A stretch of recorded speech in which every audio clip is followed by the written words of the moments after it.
मोदी सरकार में 207 सीटें मुझे पूर्ण बहुमत बनाया।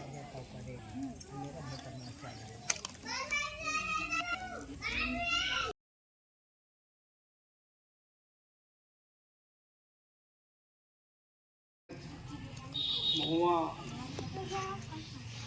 ग्राम पंचायत भवन तो हो रहा है। ऐसे मौके पर सर्वप्रथम तो मैं महाकारुणिक तथागत भगवान बुद्ध को कोट नमन करता हूँ। साथ ही देश में सामाजिक परिवर्तन और इंसानियत की बहाली चाहने वाले सभी संतों गुरुओं को नमन करता हूँ। इस देश में शिक्षा की ज्योति जलाने वाले सामाजिक क्रांति के अग्रदूत महात्मा ज्योतिबा फूले, आरक्षण के जनक डॉक्टर साहू जी महाराज, आत्मसम्मान के प्रतीक नारायण गुरु, भारतीय संविधान के निर्माता परम पूज्य बाबा साहब डॉक्टर भीमराव अम्बेडकर, बाम सेठ दीपोर, बहुजन समाज पार्टी के संस्थापक बहुजन नायक मानव श्री कांसी राम साहब को श्रद्धा समर्पित करता हूँ, को नमन करता हूँ। इन सारे बहुजन महापुरुषों नायकों के लेकर चलने वाली भारत एक मात्र नेता बहुजन समाज पार्टी की राष्ट्रीय अध्यक्ष उत्तर प्रदेश की चाचा बार की बहन कुमारी मायावती जी के लंबी उम्र की कामना करता हूँ। हमारे बीच इस समय नेशनल कोऑर्डिनेटर हैं भाई युवा साथी हैं आकाश आनंद जी हैं। मैं उनके लिए भी शुभकामना या मंगल कामना करता हूं।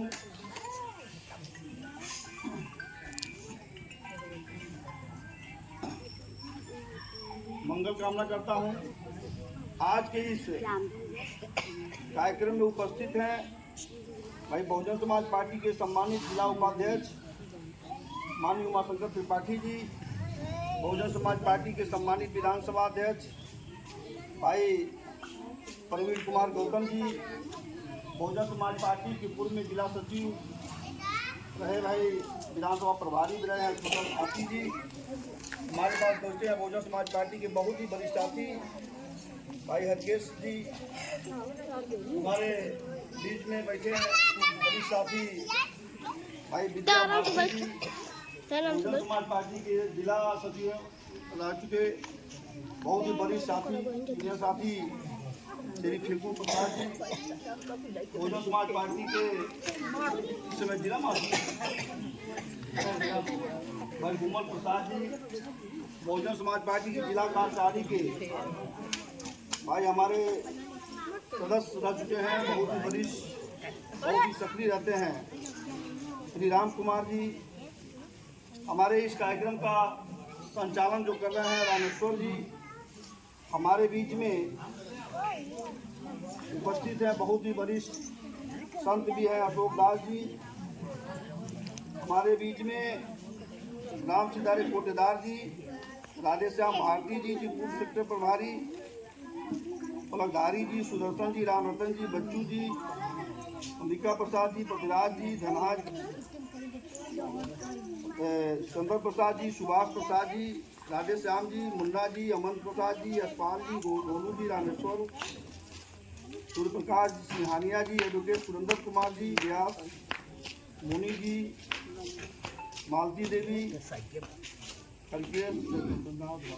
आप सभी जिनों का हमने नाम लिया है उन लोगों का मैं इस कार्यक्रम में बहुजन समाज पार्टी से हार्दिक स्वागत करता हूं। जिनका मैंने नाम नहीं लिया, जो हमारे अभिभावक से बुजुर्ग हैं, हमारे क्रांतिकारी युवा साथी हैं, हमारी सम्मानित माता बहनें हैं, नन्हे मुन्ने बच्चे हैं, आप सभी लोगों का आज के इस कार्यक्रम में मैं बहुजन समाज पार्टी की ओर से आप लोगों का हार्दिक स्वागत अभिनंदन वंदन करता हूँ। साथियों, अभी हमारे पूर्ववक्ता साथियों ने मुख्य जो बिंदु है आज का मीटिंग का, लगभग उस पर सभी लोगों ने अपनी बात कहा है, रखा है, अपील किया आप लोगों से। तो 9 अक्टूबर का जो कार्यक्रम है वो बहुजन नायक मानव श्री कांशीराम साहब 9 अक्टूबर को जो है उनका मृत्यु हुआ था, निधन हुआ था। उसकी पूर्व तिथि हम अपने बौद्धिक भाषा में निर्माण दिवस भी कहते हैं और पूर्व तिथि भी उसको कहते हैं। तो पूर्व तिथि जो है ये 2006 में 9 अक्टूबर को हुआ। तो जब 9 अक्टूबर को 2006 में उनकी पूर्व तिथि उनका निधन हुआ तो मानव कांशीराम साहब की हार्दिक इच्छा थी कि हमारा जो जब मृत्यु होगा तो हमारा जो अंतिम संस्कार हो बौद्ध रीति रिवाज से। और दूसरी उनकी इच्छा ये थी कि जो हमारी अस्थि कलश है ये किसी नदी में बहाया न जाए, इसको दिल्ली के कार्यालय और लखनऊ कार्यालय में रखवाया गया। प्रेरणा केंद्र बनाकर के प्रेरणा देने के लिए उन प्रेरणा केंद्र एवं समाज को प्रेरणा देता रहेगा। वो अस्थि कलश यात्रा लखनऊ में हुआ तो लखनऊ में पूरा बहुजन समाज साथ सब समाज के लोग लगभग 10 लाख की संख्या में लखनऊ पहुंचे। उनकी अस्थि कलश स्थापना जो हुआ यात्रा था, बहुत साथी इसमें गए होंगे, उसमें 10 लाख से ऊपर लोग पहुंचे वहाँ। उन्होंने अपनी एकजुटता का परिचय लोगों ने दिया, अपने एकजुटता का परिचय दिया और संकल्प लिया कि हम जो है मानव कांशीराम साहब का सपना साकार करेंगे।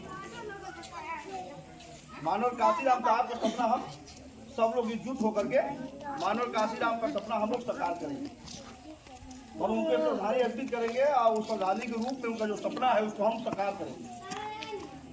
किसी भी व्यक्ति, किसी भी महापुरुष का सच्ची श्रद्धांजलि वही होती है कि उनके सपनों को साकार किया जाए, उनके सपनों का देश बनाया जाए, उनके सपनों का समाज बनाया जाए, वही सच्ची श्रद्धांजलि होती है। तो लोगों ने एकजुटता का परिचय दिया और संकल्प लिया कि हम कांशीराम साहब के सपनों को साकार करेंगे। उसके नाम पर हम एकजुटता महारैली बुलाया गया। एकजुट महारैली, वो समाज युद्ध होगा हमारा समाज संगठित है और एकजुट है। उस रैली का नाम ही है एकजुटता महारैली।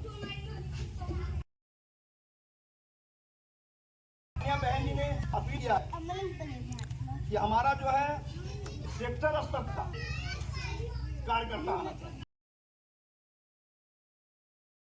कार्यकर्ता एक सेक्टर में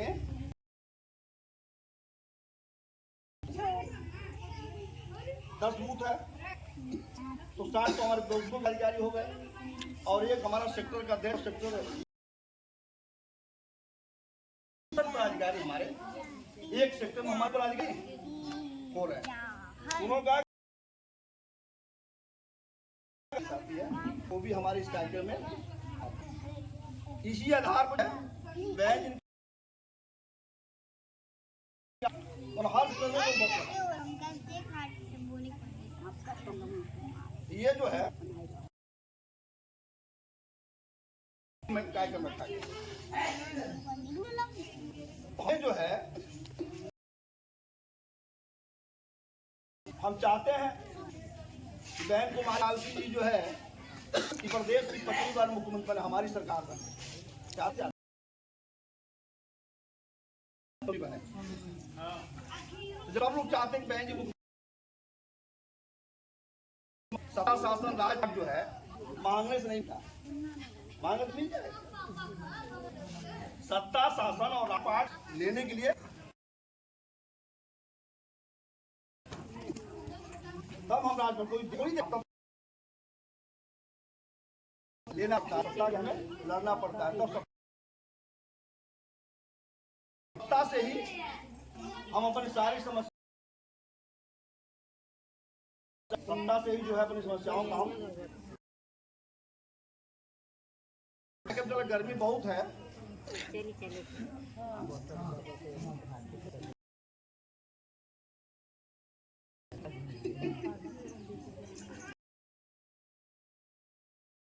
हमारे साथी का निर्देश विस्तार से बहुत नहीं तो उस साक्षात्कार में बताएंगे, विस्तार से कई घंटे लग जाएंगे। बैठे हैं, बहुत मुश्किल से इनका समय मिला है।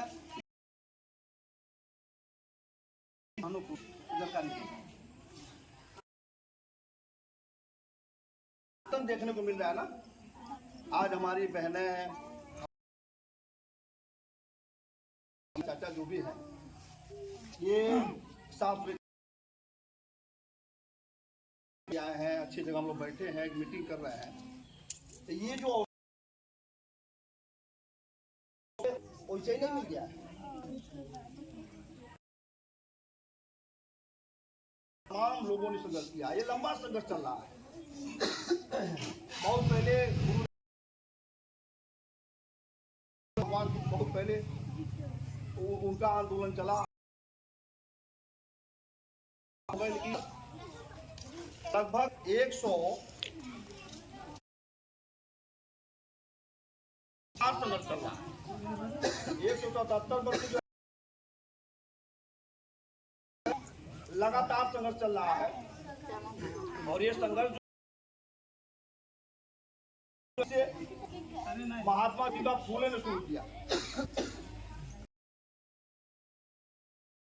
ज्योतिबा फूले ने शुरू किया, 90 तक चला। ये जो है 1848 से महात्मा ज्योतिबा फूले ने शुरू किया।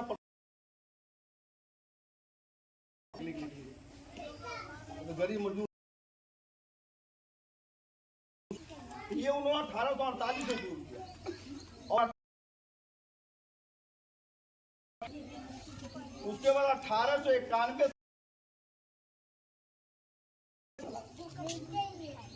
और 1922 उनका निधन हो गया। साहब डॉक्टर अम्बेडकर ही आंदोलन चलाए। बड़ौदा स्टेट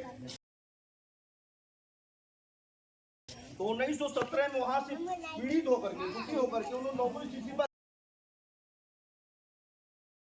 सितंबर 1917 में बाबा साहब डॉक्टर अम्बेडकर रो रहे थे कि मैं इतना बड़ा विद्वान हूं, उसके साथ हो रहा है, मेरे साथ भेदभाव हो रहा है। ये सोच रो रहे थे कि मैं जब इतना पढ़ा लिखा उसके बाद भी मेरे साथ प्रताड़ित किया जा रहा है, तो मेरे समाज के लोगों का क्या होगा? हमारे करोड़ों भाई बहनें, और इसी महीने की बात है, आज के लगभग 1917 में 20 नवंबर को उन्होंने प्रतिज्ञा किया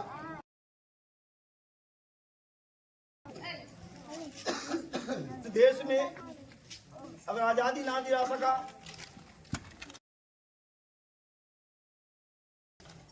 तो मैं अपने आप को गोली मार के आत्महत्या कर लूंगा। ये बाबा साहब डॉक्टर अम्बेडकर प्रतिज्ञा कर, हम इस देश में अगर अपने समाज को बराबरी का हक अधिकार नहीं दिला पाया, उनको आजादी नहीं दे पाया, तो हम अपने आप को गोली मार के हत्या कर लेंगे।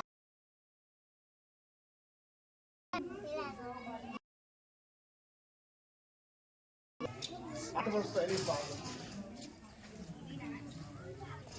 100 उसी को आजकल हम लोग संकल्प दिवस के रूप में मनाते हैं। और बाबा साहब डॉक्टर अम्बेडकर उस जगह में काम करते रहे, लड़ते रहे, संघर्ष करते रहे। हम आपको जो है कि जगह जगह पर जो है हमें हक करने के लिए संघर्ष करते रहे। तो कुछ पर चर्चा किया तो बड़ा विस्तार हो जाएगा, लेकिन आप जानते भी हैं कि हमारे देश में अंग्रेजी हुकूमत थी। अंग्रेजी में था राजतंत्र, राजतंत्र था। राजा का बेटा राजा होता था। राजा के पेट से पैदा होने वाला, रानी के पेट से पैदा होने वाला बच्चा राजा होता है। राजा का बेटा राजा होता था। रानी के पेट से जो पैदा हो गया वही राजा हो गया।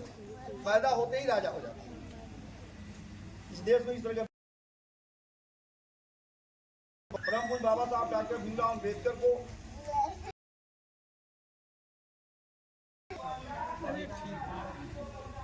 भारतीय संविधान लिखने का अवसर मिला। किसी ने भारतीय संविधान लिखने का उनको अवसर दिया नहीं। जब संविधान सभा का चुनाव बाबा साहब डॉक्टर अम्बेडकर लड़ रहे थे उनको हरा दिया। कांग्रेस एंड गांधी कंपनी के नेता और तमाम जो सामंतवादी नेता कहा था कि डॉक्टर अम्बेडकर के लिए दरवाजा तो छोड़ो, हम लोग खिड़की भी बंद कर रखते हैं। अम्बेडकर संविधान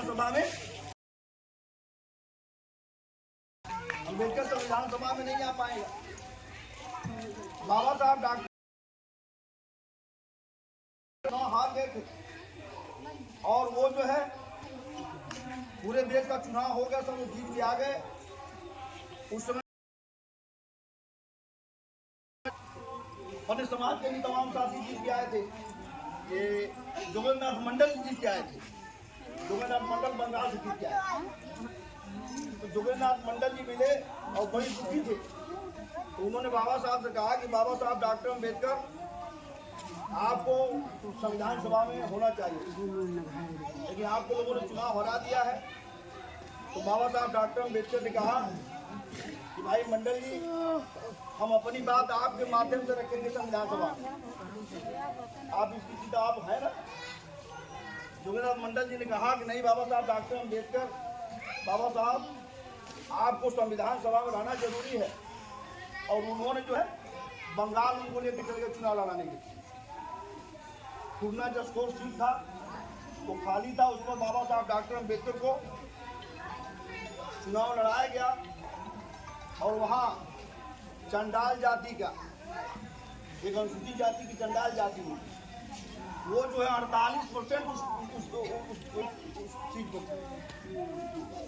और लगभग 40% मुसलमान थे, 10-12% अन्य और लोग थे। तो वहाँ 48% अनुसूचित जाति के लोग थे, चंडाल जाति के लोग थे, और मुस्लिम समाज के लोग, मुस्लिम के साथी वोट दिए एकजुट होकर के। और बाबा साहब डॉक्टर अम्बेडकर को ऐतिहासिक जीत हुआ। उनके जो प्रतिद्वंदी जो लड़ रहे थे उनकी जमानत जब्त हो गई बाबा साहब डॉक्टर अम्बेडकर जी के समय। वह बाबा साहब डॉक्टर अम्बेडकर, लेकिन जब 1947 में देश का बंटवारा हुआ,